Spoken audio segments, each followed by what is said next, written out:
સવારના જ્યારે 16 પેજીસનું ઝગમગ મેં ખોલ્યું ત્યારે મને ખબર પડી કે 16માંથી 10 લગભગ 10 પેજીસ તો ઇંગ્લિશમાં છે. આપણે આપણા છોકરાઓને કઈ ભાષા શીખવાડીએ છીએ? માતૃભાષા? શું તમે બધા ઇંગ્લિશમાં વાત કરો છો? ગુડ મોર્નિંગ દોસ્તો, વીરા કેર તરફથી સૌહાર્દ બક્ષી.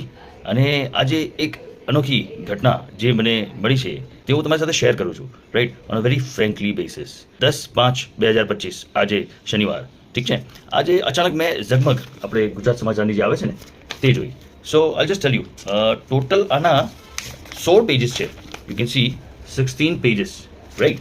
નાઉ જ્યારે મેં આનું બરાબર રીતે અધ્યયન કર્યું અને જોયું કે પહેલું ગુજરાતીમાં, બીજું ગુજરાતીમાં, ત્રીજું ઇંગ્લિશમાં, ચોથું ઇંગ્લિશમાં, પાંચમું ગુજરાતી, છઠ્ઠું ઇંગ્લિશ, સાતમું ઇંગ્લિશ, આઠમું ઇંગ્લિશ, 11મું ઇંગ્લિશ, 9મું, રાઈટ. અને ત્યાર પછી ગુજરાતી અને ઇંગ્લિશ કોડાઓ, ઇંગ્લિશ ટેલ, ફેરી ટેલ, ઇંગ્લિશ ક્વેશ્ચનરીઝ, ક્લેવર આર્ટિસ્ટ, અને આખિરમાં ઇંગ્લિશ અને ગુજરાતી બંને. એટલે કશે ને કશે ગુજરાતી બાળકોમાંથી પણ ભૂલાઈ રહી છે.